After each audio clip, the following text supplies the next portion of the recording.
The morning sun spilled across the quiet park, catching the faint silver lines that ran along the side of Marcus Hale's face like rivers carved by fire. He kept his head low, his cap pulled down, pretending not to notice the looks people gave him. Parents gathered around the playground whispered to each other, shielding their kids' eyes as if his scars were contagious. His 6-year-old daughter, Hazel, was laughing, spinning on the swing, her golden hair glinting in the light. She didn't see the way people stared at her father. She only saw her hero. But Marcus saw everything, every sneer, every turned shoulder, every whispered insult that followed him like an echo of the battlefield. If you believe in kindness, second chances, and the power of the human spirit, please take a moment to like, comment, share, and subscribe to Kindness Journal. Your support helps stories like this one reach hearts that need hope.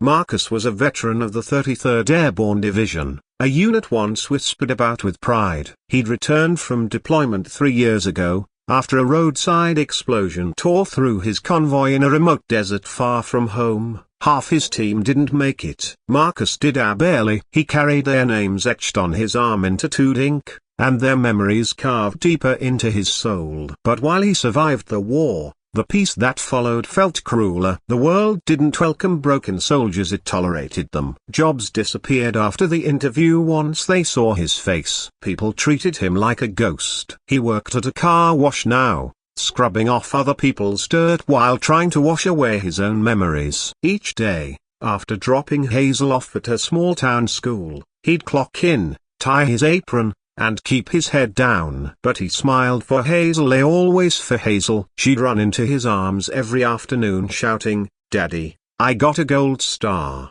And he'd lift her high despite the ache in his back and heart.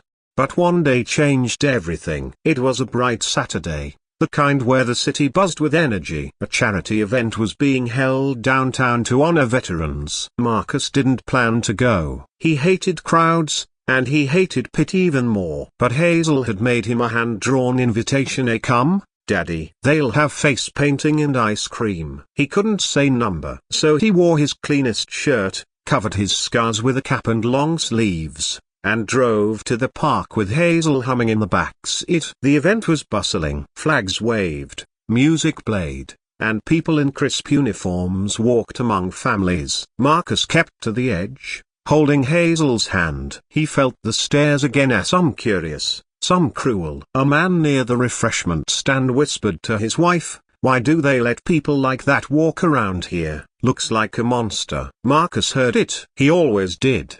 His jaw tightened, but he said nothing. Hazel tugged his arm, pointing toward a group of kids painting flags. As he helped her dip a brush into red paint, a group of parents nearby began laughing. One of them, a tall, fit man with sunglasses, leaned over. "Hey, buddy, you lose a fight with a blender." The laughter cut deep. Marcus looked away, forcing a small smile for Hazel, pretending he hadn't heard. But the burn of humiliation rose up, stronger than the summer heat. Then, over the loudspeakers, a voice commanded attention. "Ladies and gentlemen, please welcome Major General Evelyn Graves, the first woman to command the 9th Air Combat Division." The crowd erupted in applause. Marcus glanced up, seeing a woman in her 40s walk onto the stage, tall, composed, her uniform crisp, her medals shining in the sun. She had the kind of presence that made people straighten instinctively. She began her speech about sacrifice, courage, and remembrance. Her words were polished, rehearsed, but her eyes, sharp and scanning, caught on Marcus in the crowd. For a moment, her voice faltered. She blinked, staring at him as if she'd seen a ghost. Marcus shifted uncomfortably, turning away. He didn't know her. At least, he didn't think he did. After the speech ended, Marcus gathered Hazel to leave, but before he could, 2 military aides approached. "Sir," one said politely, "General Graves would like a word." Marcus frowned, confused, but followed them to a quiet corner near the stage. The general stood there, her eyes fixed on his arm where the edge of his old tattoo peeked from beneath his sleeve. Her voice was soft when she spoke. "That tattoo a broken bar, is that the Phoenix Wing?" Marcus hesitated, then nodded slowly. "Yeah, 33rd Airborne, Delta Company." Her eyes widened, and for the first time, her stoic mask cracked. "Delta Company," she repeated, almost whispering. "You were with Captain Laird's unit?" Marcus's breath caught. "Yes, Mom." Captain Laird was a broken bar. He was my commanding officer. General Graves exhaled sharply, stepping closer. "He was my brother." The words hit like thunder. She reached out, her fingers trembling slightly as she pointed at his arm. "That tattoo, a broken bar, he told me about it. The phoenix rising from the ashes. Said every man in his unit turned it together after the Fallujah offensive. Said it meant rebirth, a surviving what should have destroyed you." Marcus felt his throat tighten. Memories flooded back. Captain Laird's steady voice, his laughter,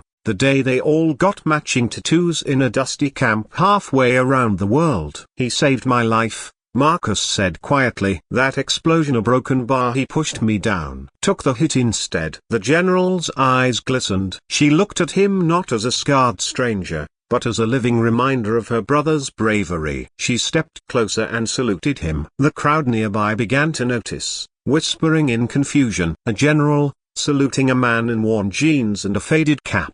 Marcus stiffened, unsure what to do, but she spoke before he could. "This man," she said loudly, her voice carrying over the murmurs, "fought beside heroes. My brother among them. He bears their mark, their sacrifice, and their strength. And he stands here not broken, but reborn." Silence fell. The same people who had mocked him minutes before now stood still, their laughter dying in their throats. Marcus blinked, fighting to hold back tears. Hazel looked up at him, clutching his hand, her eyes wide with pride. "Daddy," she whispered, "the general likes your tattoo." General Graves turned to Hazel and smiled softly. "Your father is a hero, young lady. Don't ever let anyone tell you otherwise." After that day, things began to shift. The local paper ran a story about the chance meeting a General Honor's scarred veteran who saved her brother's life. People who once turned away now nodded respectfully when Marcus passed. The car wash manager offered him time off to speak at the community center. For the first time in years, Marcus didn't feel invisible. But it wasn't the recognition that changed him. It was what came after. General Graves reached out again,